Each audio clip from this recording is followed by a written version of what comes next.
नमस्कार बंधुगण जय जगन्नाथ ओडिया चैनल तरफ मु आपको स्वागत करुच्ची। तो आमे आसतु आज शिखा जेजेमा हाथ में आम केमी आज सटरडे आम केमी आज करुँच आमर पानी आखिया माछ आउ इलिशा माछ झोल। तो आज फ्राए हम तो आपण मैंने देखु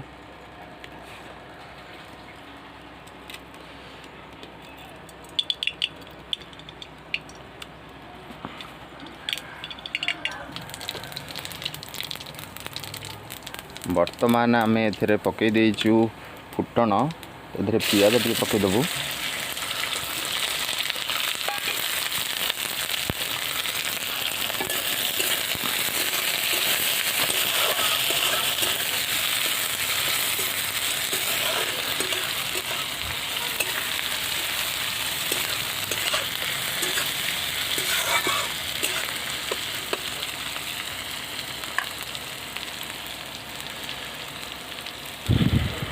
तो आपण मैंने देखिपे आज आपण तो जानी थे माछ भितर पानी आखिया माछ इलिशी पर पानी आखिया माछटी बहुत टेस्टी लगे। तो आज सोरिष झोल हम पानी आखिया।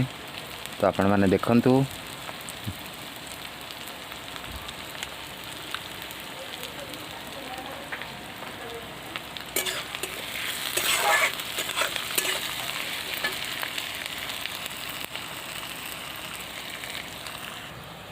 बर्तमान आपण मैंने देखिपे पानी आखिया माछ ये आमर भजा है थुआ है जाइए।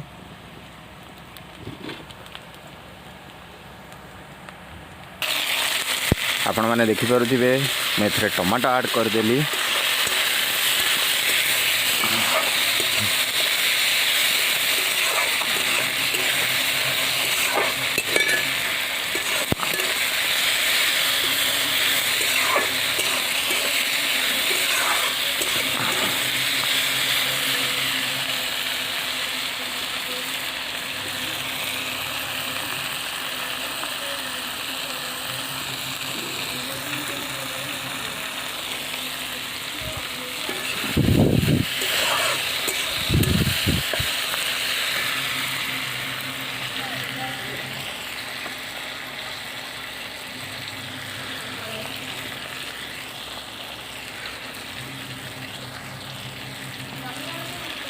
हल्दी पाउडर ऐड करदेली, लंका गुंड ऐड करदेली ना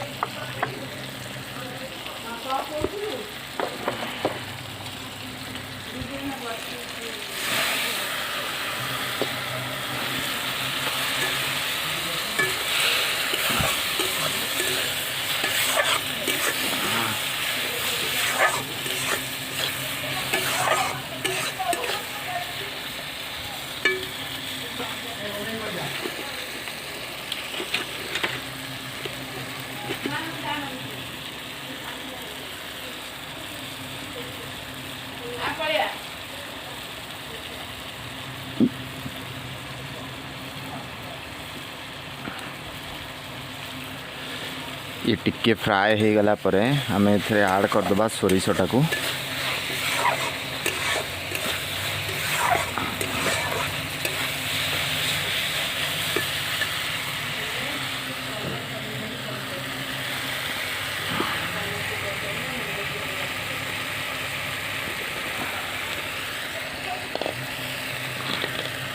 आपण मैंने देखिपे ये सोरिष मुझे रखी मिनिमम 3 चामच सोरिष, गोटे चामच जीरा आ ताधे रसुण 50 ग्राम।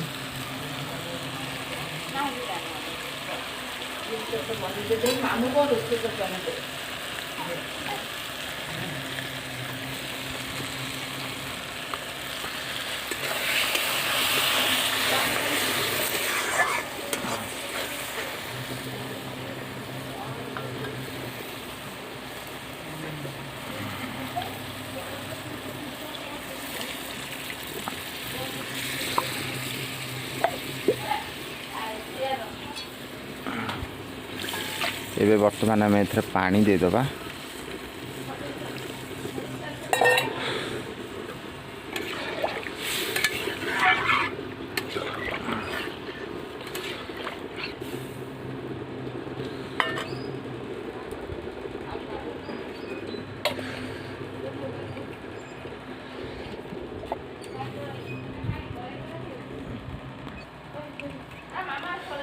आम ए लुण देदबा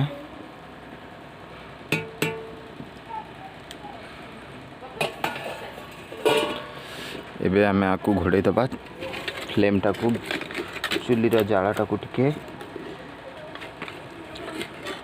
हाई देदबा फुटी गले आम ताकू मीडियम देदबा टिके कमे दबा। वर्तमान आपण मैंने देखिपे तरकारी बहुत जोरे फुटी आसलानी तो आम पानीटा को टिके मारिबा चाहूँ तो हाई दे देचु चुली की टिके बहुत जोरे जड़े देचु तो मरीगले तापर माछटा ये आमर पड़ो माछ पानी आखिया को इलिसी मिसिकी अच्छी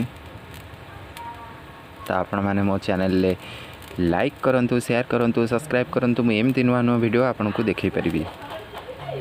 तो बंधुगण एबे फुटी आसिलानी आउ टिके वर्तमान पानीटा फुटी जाऊ मरी जाऊ आउ टिके आमे पकेबा एतर माछ। वर्तमान आपण मैंने देखिपे ये मो माछ पकई देली आंबुल खंड भी पकईदेली आमर टेस्टी टेस्टी लगे। तो आज शनिवार रे बढ़िया टेस्टी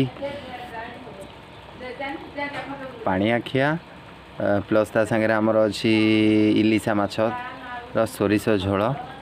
तो आपण मैंने निहाती घरे ट्राए करूँ आपण मो चैनल को लाइक करूँ शेयर करूँ सब्सक्राइब करूँ एमती नुआ नुआ वीडियो आपन को देखई पारिबी। तो रहुची नमस्कार जय जगन्नाथ।